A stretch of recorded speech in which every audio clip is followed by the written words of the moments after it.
샬롬. 자, 오늘 또 우리 사랑하는 성도님과 함께 주삼 교제를 참고하시면서 주의 말씀을 묵상하도록 하겠습니다. 특별히 오늘은 수요일 저녁 시간이기 때문에 저녁 예배도 함께 겸하도록 하겠습니다. 특별히 오늘은 제가 많은 생각을 하면서 제 삶을 돌아보고 또 우리 성도로서 산다는 것이 어떤 의미이며 마지막 주님 앞에 섰을 때에 나는 과연 어떤 모습으로 서게 될 것인가 하는 생각을 무척 많이 하면서 이 자리에 앉게 되었습니다. 왜냐하면 제가 꼭 오늘로 이제 요양원을 개원한 지 한 달 6일째 되었습니다. 처음으로 어르신의 위독한 상황을 이제 만나면서 최근 며칠 동안 긴장 속에서 지내고 있습니다. 오늘도 계속 머물다가 예배와 함께 또 여러 가지 사정상 급하게 또 귀가를 하여 이처럼 묵상 시간을 갖게 되었습니다. 우리 할머니시죠. 우리 어르신의 모습을 계속적으로 지켜보면서 또 그 곁에서 찬송가를 함께 듣고 또 제가 오기 전에 기도를 하나님 앞에 드리고 이렇게 오면서 이런저런 생각을 참 많이 했습니다. 나도 언젠가는 이러한 마지막 순간, 마지막 모습이 있을 터인데 어떤 모습으로 남길 것인가, 또 내 삶은 하나님 앞에 어떻게 기억되며 나의 후손들에게 기억될 수 있을까 하는 생각을 갖게 되었습니다. 아무쪼록 여러 가지 바쁜 일정들, 또 우리의 삶이 여러 가지 상황 속에서 복잡하게 돌아가고 우리를 정신없이 이렇게 몰아가고 있지만 우리의 중심, 늘 하나님 중심, 말씀 중심을 잊지 말고 늘 거룩한 삶을 힘쓸고 말씀을 통해서 우리가 강조하는 바지만 우리의 생은 죽음으로 끝나는 게 아니고 반드시 죽음 이후에 한 번 죽는 것은 우연한 것이 아니고 하나님이 정하신 것이라고 분명히 성경은 말씀하고 있습니다. 하나님의 정한 때가 되면 죽음을 맞이하게 될 것이고 그 죽음 이후에 악인과 의인은 심판을 받아 의인은 천국으로 들어갈 것이고 악인은 결국 우리를 그토록 싫어하고 정말 몸서리 쳐지는 그 지옥으로 가게 될 것입니다. 그 사실을 우리가 한순간도 놓치지 말고 좀 더 우리가 성실한 삶을 또 차분하게 살아갈 수 있기를 제가 부탁의 말씀을 드리면서 오늘 큐티 시작하겠습니다. 먼저 기도하겠습니다. 우리의 삶과 죽음, 또 복과 화, 생사화복을 주관하시고 임의대로 주장하시는 하나님 아버지, 9월이 되어 이제 새로운 달 시작되었습니다. 한 해도 이제 마무리 되어져가는 그런 시기가 얼마 남지 않았는데 한 해의 마무리, 또 우리의 인생의 마무리, 하나님 앞에서 어떻게 지어야 될지 늘 긴장하고 우리 자신을 성찰하고 더욱더 열심을 붓고 주님 앞에서의 삶을 살아가는 저희가 되게 해 주옵소서. 늘 우리는 마지막 날, 그날을 바라보고 그날에 주님 앞에 섰을 때에 양의 편인지 염소의 편에 설 것인지 이 사실을 잊지 않고 살아가는 우리가 되게 해 주옵소서. 예수님의 이름으로 기도합니다. 아멘. 자, 오늘 함께 읽을 하나님 말씀은 에레미야 2장 20절부터 말씀을 함께 읽어 나가도록 하겠습니다. 에레미야 20장 20절부터 37절까지 말씀을 함께 읽겠습니다. 에레미야 2장 20절부터 37절까지 시작. 내가 옛적부터 내 멍에를 꺾고 내 결박을 끊으며 말하기를 나는 순종하지 아니하리라 하고 모든 높은 산 위에서와 모든 푸른 나무 아래에서 너는 몸을 굽혀 행음하도다. 내가 너를 순전한 참 종자 곧 귀한 포도나무로 심었거늘 내가 내게 대하여 이방 포도나무에 악한 가지가 되면 어찌 됨이냐. 주 여호와의 말씀이니라. 내가 잿물로 스스로 씻으며 내가 많은 비누를 쓸지라도 내 죄악이 내 앞에 그대로 있으리니 내가 어찌 말하기를 나는 더럽혀지지 아니하였다. 바알들의 뒤를 따르지 아니하였다 하겠느냐. 골짜기 속에 있는 내 길을 보라. 내 행한 바를 알 것이니라.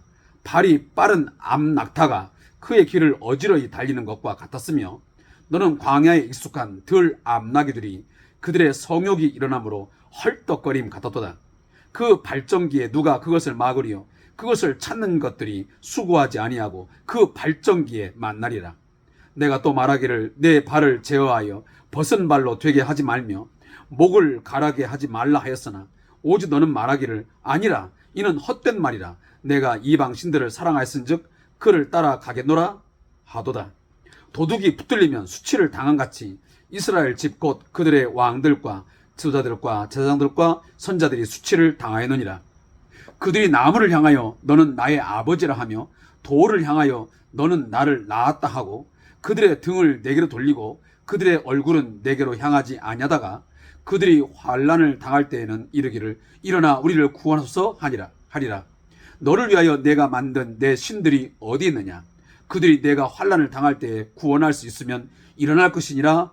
유다여 너의 신들이 너의 성읍수와 같도다.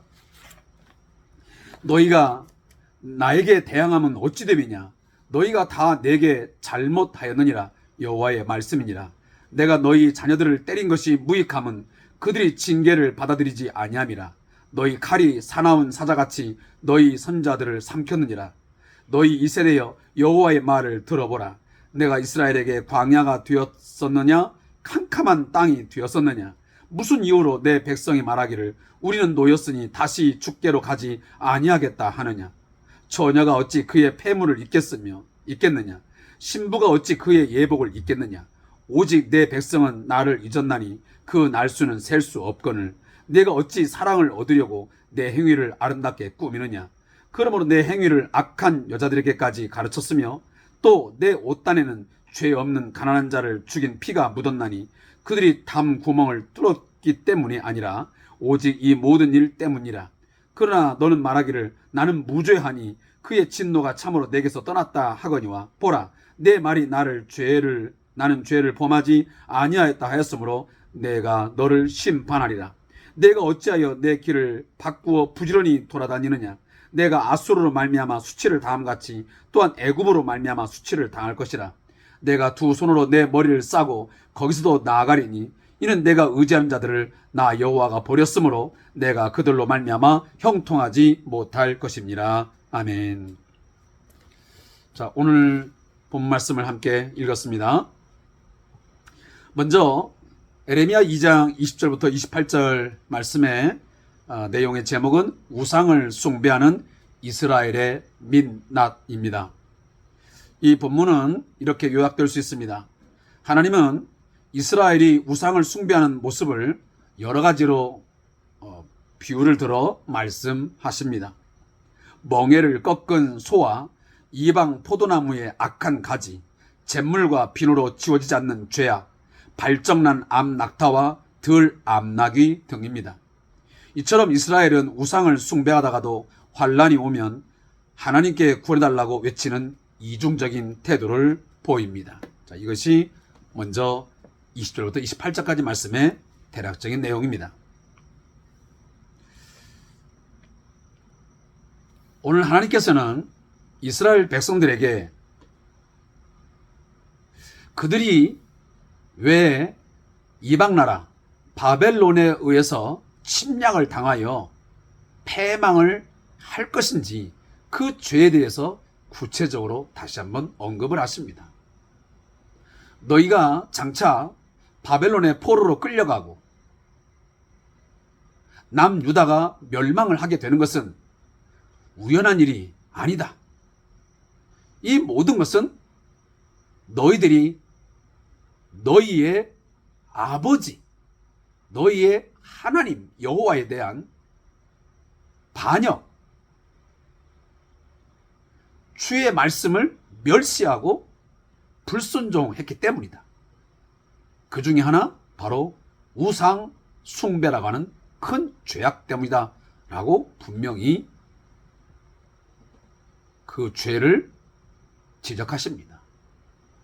판사가 어떤 피고인에게 형량을 선언하고 그 형량이 왜 그렇게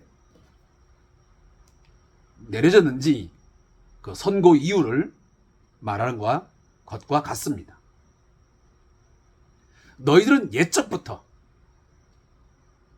어느 날 한순간에 그런 것이 아니고 너희들은 이미 옛적부터 습관적으로 너의 멍에를 꺾고 내 결박을 끊었다 그랬습니다. 여기 멍에, 결박, 이것은 우리가 볼 때 속박의 도구 같지만 속박의 도구가 아니고 이것은 하나님과 이스라엘을 연결하는 고리를 상징합니다. 다시 말해 하나님께서는 하나님의 백성인 이 이스라엘 백성들에게 멍에를 메워서 그리고 결박을 해가지고 그 결박이라는 것이 뭐 움직임 못하도록 꽁꽁 묶는 게 아니고 우리가 뭐 사랑의 줄로 꽁꽁 묶듯이 정말 하나님께서 이스라엘 백성들과 정말 그 사랑의 관계로 꽁꽁 묶어서 정말 좋은 그런 관계 속에서 당신들에게 주어진 사명을 잘 감당하면서 살아가기를 원했는데 그 모든 것을 다 파괴했다는 것입니다. 결국 관계를 깨뜨려버린 것이죠. 따라서 하나님은 그것을 지금 지적하시는 것입니다.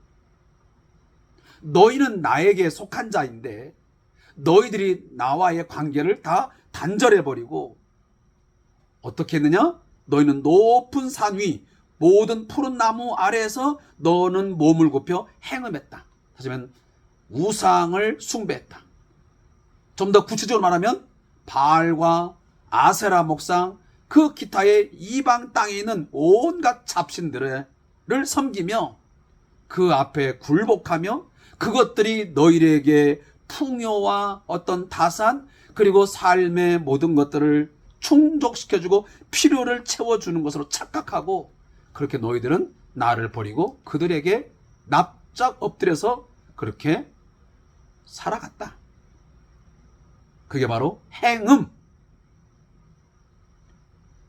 참 남편이신 좋은 남편이신 여호와를 하나님을 버려버리고 다른 남편 다시 말하면 바알이나 그 기타의 우상을 자기의 남편이라 아버지라 부르면서 그렇게 행음했다라고 오늘 에레미야는 유다 백성들에게 그 죄를 아뢰고 있습니다. 그러면 또 안타까운 표현을 합니다. 내가 너를 순전한 참 종자 곧 귀한 포도나무로 심었거늘 그랬습니다. 자, 이 표현은 바로 이사야 5장에 나오는 말씀과 매우 유사합니다. 거기 본문에 보면 하나님께서는 이런 메시지를 이사야를 통해서 내십니다. 포도원은 당시의 이스라엘 백성들을 의미합니다.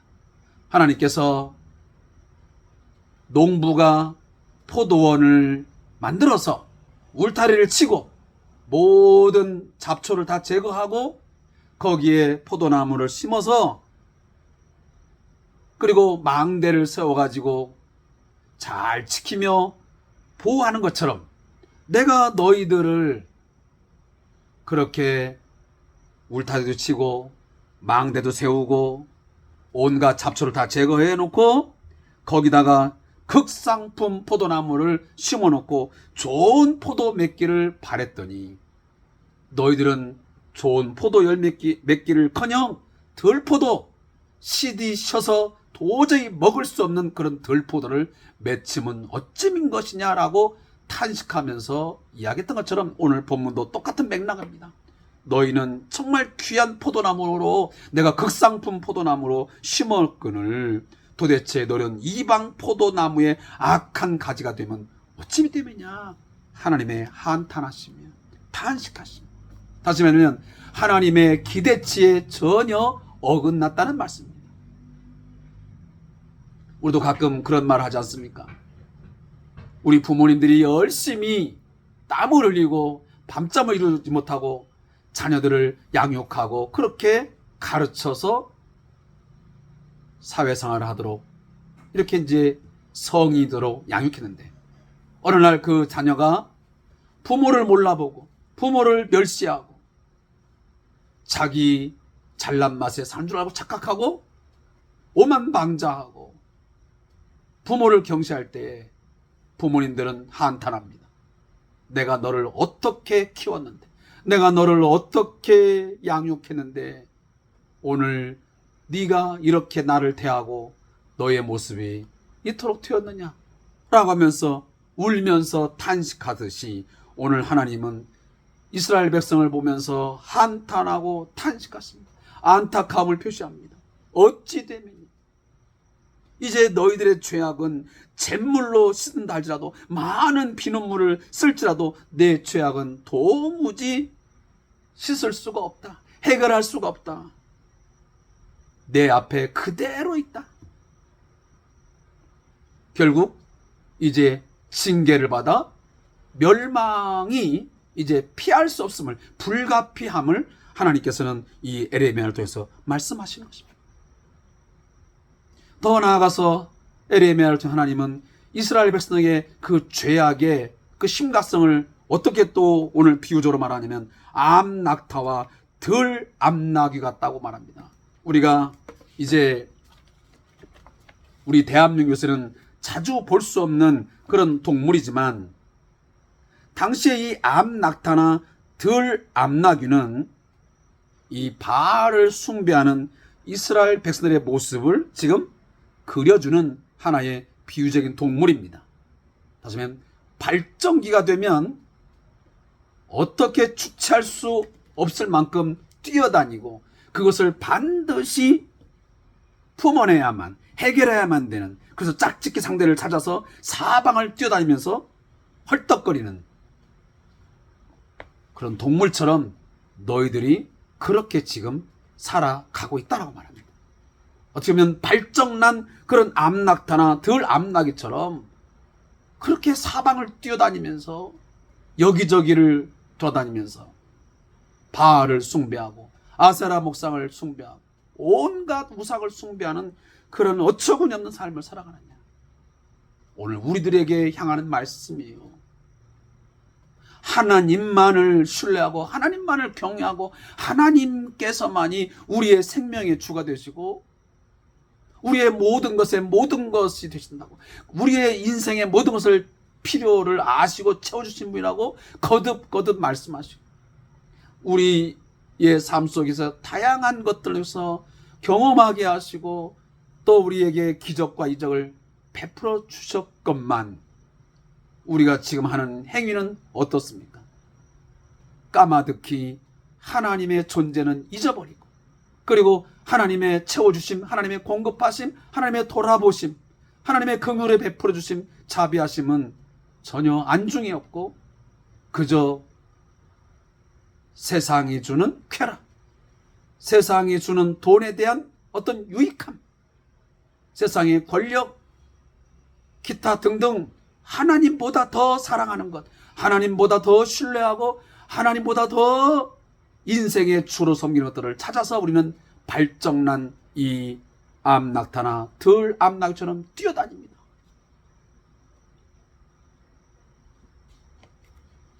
그러면서 오늘 이 유다 백성들이 하는 행위가 뭡니까? 27절 보니까 그들이 나무를 향하여 너는 나의 아버지라 하며 돌을 향하여 너는 나를 낳았다 하고, 심지어 나무를 향해서, 때로는 돌을 향해서 너는 나의 아버지다, 나의 어머니다. 자, 이 메시지는 원래는 좀 이게 바뀐 말입니다. 원래 가나안에서는 남성 신은 돌이고 여성 신은 나무로 조각을 합니다. 그런데 선자는 이것을 지금 뒤집어서 이스라엘 백성이, 다시 말하면 어머니를 아버지로, 돌을 자기를 낳은 어머니로 부른다고 지금 뭔가 풍자를 하고 있는 것입니다. 매우 어리석고 바보스러운 행위를 하고 있음을 풍자적으로 표현한 것이 오늘 본문의 내용입니다. 그리하면서 하나님은 말씀하십니다. 너희들이 그토록 나의 아버지다, 나를 낳았다, 우리의 모든 것을 다 공급해 주시는 분이다, 우리의 삶의 풍요와 다산과 모든 필요를 채워주시는 신이다라고 그렇게 쫓아다니고 그것을 구하고 엎드려 절하고 있는데, 너희가 정말 궁지에 몰렸을 때, 환난을 당했을 때 너희들이 구원해달라고 아무리 소리쳐봐라, 그것들이 너를 구원해 주더냐? 너희들은 그렇게 풍요로울 때, 너희들이 뭔가 평안할 때는 등 돌리고 나에게 관심도 갖지도 않고 온갖 우상 숭배를 하다가 뭔가 일만 당하면 그때서 뻔뻔하게 나를 도와달라고, 하나님 도와달라고 일어나서 우리를 구원하소서 하면서 찾아가니 너희야말로 정말 민낯, 정말 뻔뻔하기 그지없다라고 하나님 오늘 말씀하고 있습니다. 오늘 본문 29절부터 37절의 말씀을 또 보면 여기는 죄를 자복하지 않는 유다입니다. 이 본문에서 보면 29절에 너희가 나에게 대항하면 어찌 됨이냐, 너희가 다 내게 잘못하였느니라. 내가 너희 자녀들을 때린 것이 무익하면 그들이 징계를 받아들이지 아니함이라. 너희 칼이 사나운 사자같이 너희 선자들을 삼켰느니라. 자, 이 메시지는 무슨 내용이냐면, 하나님께서 이 이스라엘 백성을 향하여 죄를 지었다고, 하나님 앞에 잘못했다고 때렸습니다. 근데 그 때린 것이, 징계를 한 것이 무익해. 왜? 아무리 맞아도, 두들겨 맞아도 죄를 시인하지 않아, 자백하지 않아. 내가 무슨 잘못을 저질렀습니까? 나는 무죄합니다. 오늘 35절에 보니 그러나 너는 말하기를 나는 무죄하니 그의 진노가 참으로 내게서 떠났다 하거니와. 그래서 보라, 네의 말이 나는 죄를 범하지 아니하였다. 거듭 말씀하지만 앞에 있는 것 말과 똑같은 거예요. 너무도 뻔뻔한 거예요. 분명하게 죄가 드러남에도 불구하고 구체적으로 하나님께서 그 죄에 대해서 실상을 고발함에도 불구하고 그들은 끝까지 자신들은 죄가 없다고, 나는 잘못한 게 없다고, 그래서 죄를 범하지 않기 때문에 하나님의 진노가 나에게서는 이미 떠나갔다라고 그렇게 착각하고 있으니 참 답답할 노릇이다 라고 하는 하나님의 심정을 말하고 있는 것입니다. 그리고 나서 하나님은 또다시 말씀합니다. 너희들이 그토록 지금 뻔뻔하게 굴고 정말 철면피 같은 그런 상황 속에서 내게 이렇게 말하지만 너 한번 네 길을 한번 돌아다녀봐라.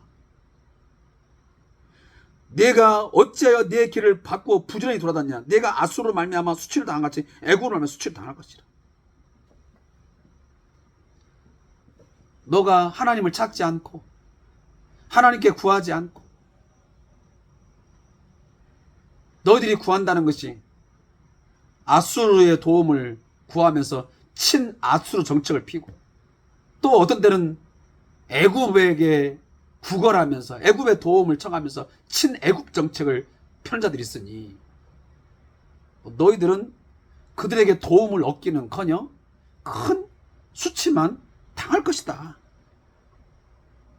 그래서 네가 의지한 자들을 나 여호와가 버렸으므로 내가 그들을 말미암아 형통하지 못할 것이라.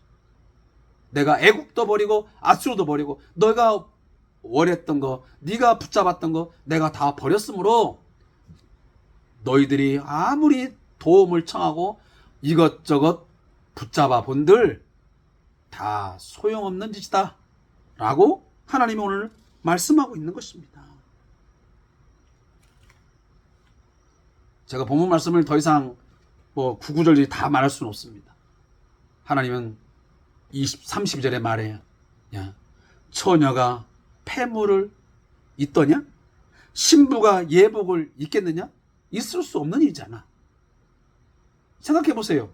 어떻게 처녀가, 어떻게 신부가 폐물을 잇고 예복을 잇겠냐?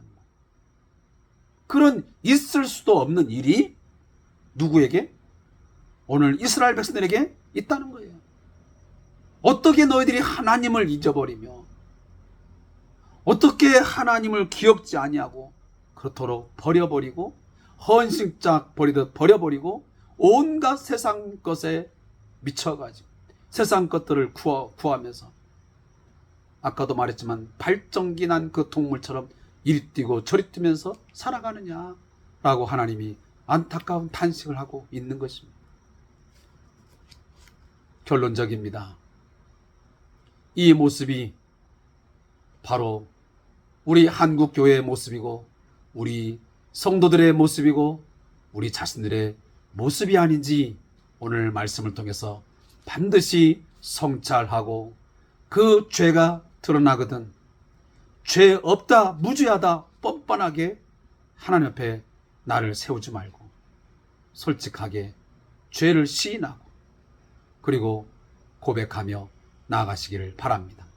하나님은 미쁘사 그는 의로우사 우리가 그 죄를 자백하면 우리가 죄를 시인하면 반드시 그 죄를 예수의 피로 말미암아 씻어주시고 용서하시고 다시 한번 회복하게 하시는, 그래서 우리의 하나님께서 나의 아버지가 되시고 나의 공급자가 되어주시고 나의 보호자가 되셔서 나를 채우시고 보호하시고 나를 끝까지 주관하여 줄 줄로 믿습니다. 저자의 묵상을 읽고 오늘 말씀을 맺겠습니다. 염치가 없고 부끄러움을 모르는 뻔뻔한 사람을 가리켜 우리는 쇠로 된 얼굴 가죽이라는 뜻의 철면피라고 부릅니다. 오늘 본문에 등장하는 이스라엘의 모습이 마치 철면피와 흡사합니다. 이스라엘은 하나님이 정하신 올바른 길을 벗어나서 뻔뻔하게 우상을 숭배하며 하나님을 잊고 살았습니다. 그리고 이스라엘의 양심을 깨우기 위한 하나님이 보내신 선자들을 살해하기까지 했습니다. 그러면서도 입만 열면 나는 무죄하다, 나는 하나님의 진노가 결코 임하지 않을 것이다, 그 진노가 나에게 떠나갔다 라고 하면서 외쳤던 것입니다. 심지어 남편이신 하나님께 돌아올 생각은 하지 않고 아수르와 애굽 사이에서 줄타기를 하며 그들의 도움을 받고자 간에 붙었다 쓸개에 붙었다를 반복했습니다. 실제 남유다는 그랬습니다. 때로는 친아수르 정책, 때로는 친애굽 정책을 피면서 그렇게 우왕좌왕하면서 살았습니다. 결국 하나님은 상처와 배신감에 가득 차서 이스라엘을 심판하실 수밖에 없다는 심정을 오늘 말씀을 통해서 토로하고 있습니다. 이런 맥락에서 볼 때 절체절명의 상황을 바꾸기 위해서 해야 할 가장 중요한 일은, 사랑하는 성도 여러분, 철면피를 벗는 일입니다. 다시 말하면 뻔뻔함을 벗어나야 됩니다. 세리와 죄인들처럼 얼굴을 감히 우러러보지 못하고 죄를 인정하고 자백하며 마음을 찢으며 하나님 앞에 회개하는 길만이 우리가 다시 하나님 앞에 서는 길이요 살 길인 것입니다. 오늘 우리도 하나님 앞에서 철면피를 벗고 죄를 고백하며 하나님의 은혜를 구하고 다시 회복하게 되어지는 우리 모든 성도와 우리 교회가 되시기를 주님의 이름으로 축복합니다. 기도합니다. 하나님, 우리가 너무도 목이 고다, 너무도 뻔뻔하여 민낯을 가지고 하나님이 그토록 죄를 지적하고 죄를 회개하라 말씀하십니다. 이 죄 때문에 너의 인생에 이러한 어려움이 따를 것이라고 분명히 말씀하였음에도 불구하고 하나님의 경고를, 하나님의 메시지를 멸시하고 무시해버리고 나는 죄가 없다, 결코 하나님의 진노가 내게 임하지 않는다 라고 하면서 착각하면서 헛된 안정감, 헛된 망상 속에 살고 있지 않는지 나를 돌아보고 우리를 돌아볼 수 있도록 인도하여 주옵소서. 자기 합리화에 빠지는 일이 없도록 정직한 영을 부어주시고 우리를 새롭게 하여 주시옵소서. 예수님의 이름으로 기도하옵나이다. 아멘.